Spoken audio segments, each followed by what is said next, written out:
Hey, what's up, guys? It's your boy Sven, and we're back with the politics once again. Today's stories are so fucking abhorrent. I'm just gonna get right into it. So, first of all, I have a correction from yesterday's video, or the last video on Israel Gaza, I should say. I claimed that one of the Palestinian prisoners released from Israel had been shot.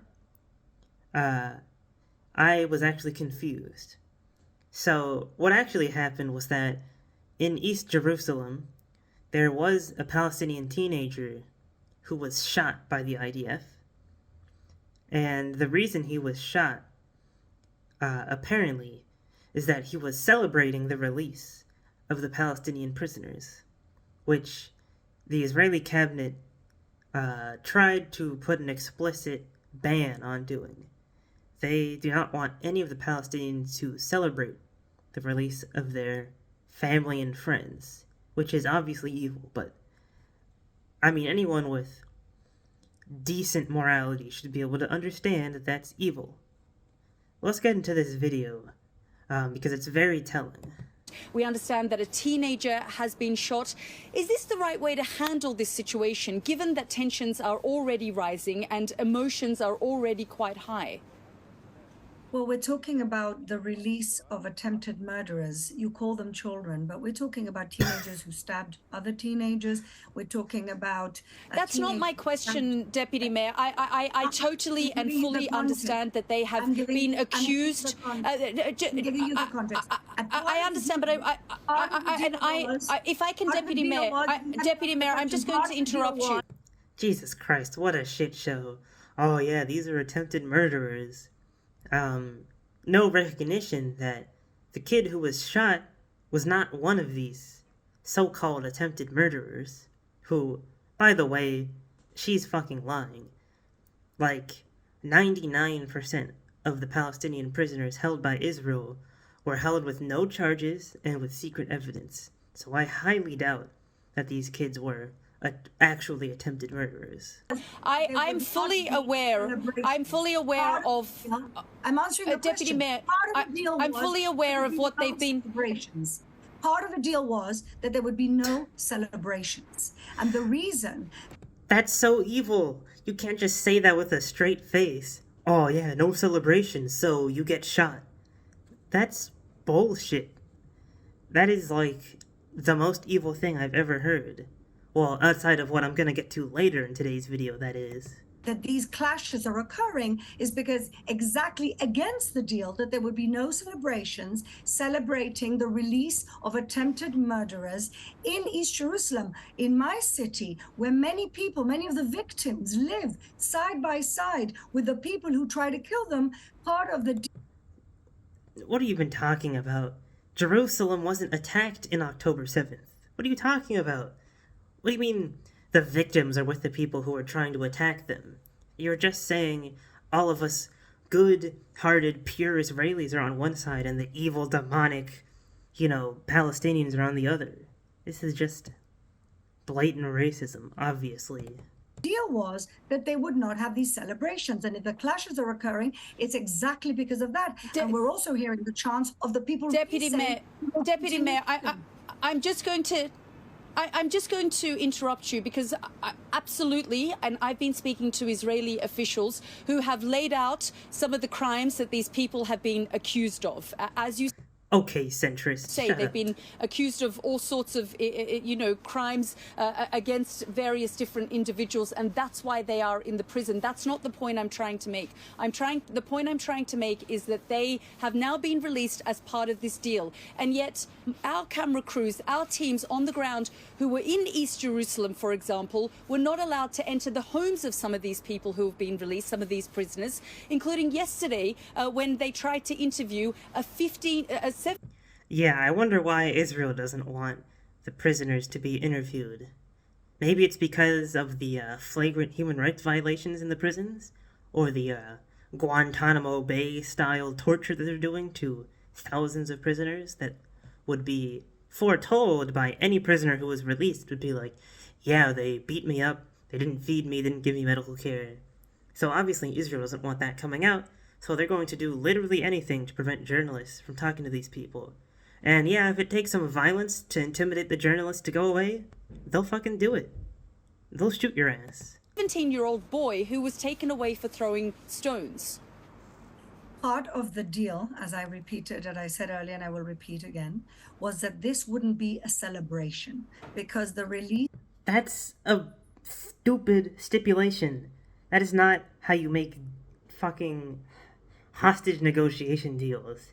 You can't police the emotions of people as part of this deal. That is completely untenable and obviously draconian. Shut up, fucking wench. Sorry. Of attempted murders, and when we're talking. Okay, I think they're just gonna keep talking in circles, but yeah, that was the deputy mayor of Jerusalem. This isn't some just random wacko they pulled off the street. This is the mayor of Jerusalem. I mean, is there any commentary to be had here? Shooting a 17-year-old is not really justifiable under almost any circumstance, so I don't fucking know. If you have a counter argument, put it in the comments, you fucking asshole, but let's move on. This is old news, this is just a correction of something that I got wrong. I mean, it's still equally as horrendous as I thought it was, but I was just technically slightly off on the details. So, let's go on to the main meat of today's video.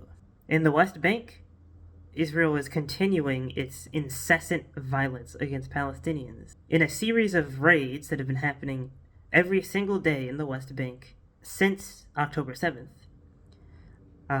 Specifically in the Jenin refugee camp.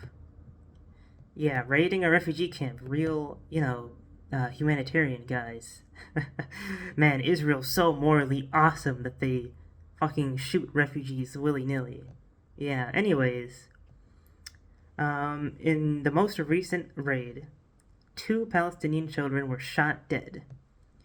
One was an 8-year-old boy who was shot in the head. The other one was a 15-year-old boy who was shot in the chest. Now, this is murder, obviously. Cold-hearted, cruel, intentional murder. There's no collateral damage argument to be had because in this raid, 4 people died. 4. Half of them were children who were shot directly by soldiers who could obviously look at their faces, and tell that they were children.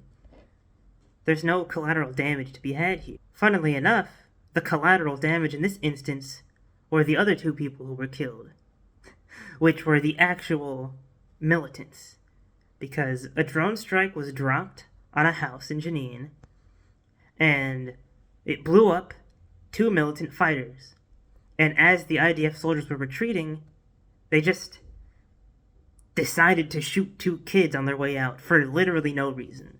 I mean, there's nothing else I can really say here. They didn't, the IDF statement basically just says, oh, we were taking some fire from explosives, and so we shot back, and then we hit our targets with no acknowledgement of the kids dying. And interestingly enough, this was the single largest raid into the Jenin camp since October 7th. Now let me be very clear, Hamas is not in the West Bank. There are some militant factions, but they are not Hamas.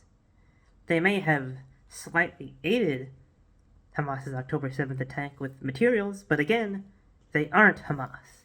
So any action against these groups in the West Bank is strictly a violation of international law and has no relation to the actual conflict in Gaza. And this is on top of last weekend, in which 5 militants were killed and another 2 children were killed. You have to understand that Israel is killing people in the West Bank every single day now, and arresting hundreds.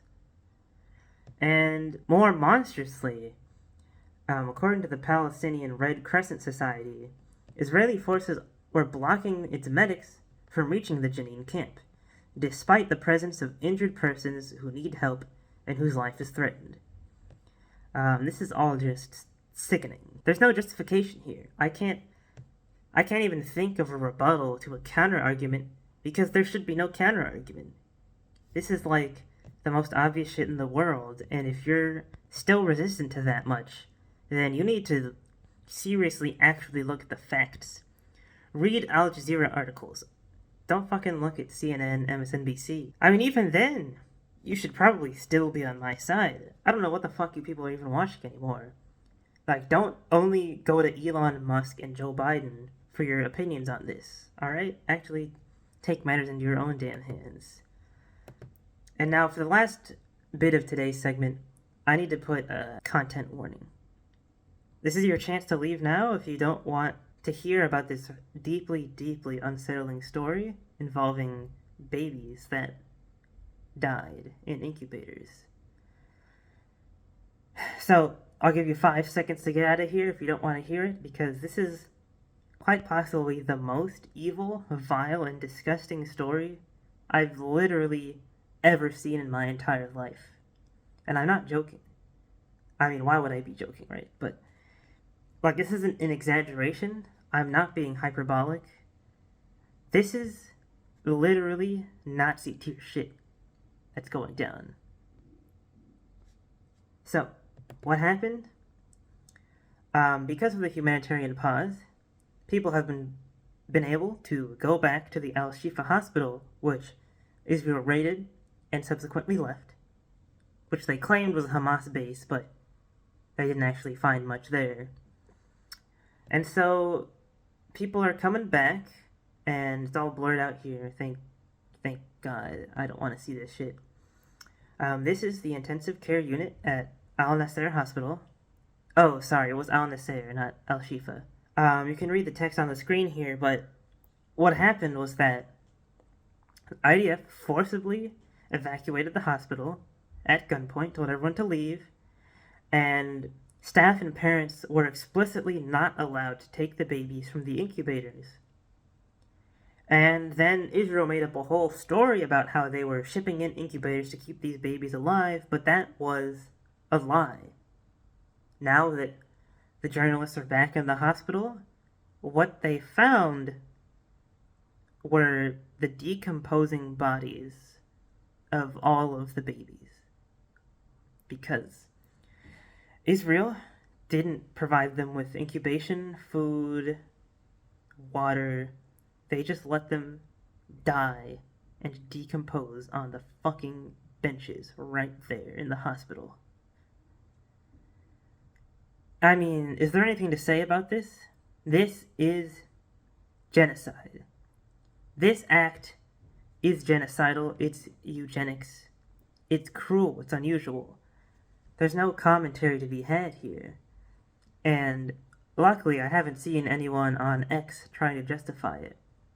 If you're not convinced that Israel is waging a genocide in Gaza, then I don't think you'll ever be convinced. Because there has to be a line somewhere, right? How much more devastation has to happen before you're satisfied? Or before you realize that maybe Israel were the real terrorists all along? But yet, you'll still see people on X posting, like, about this story of the 2 kids who were shot. You'll see people being like, oh, we don't know the context.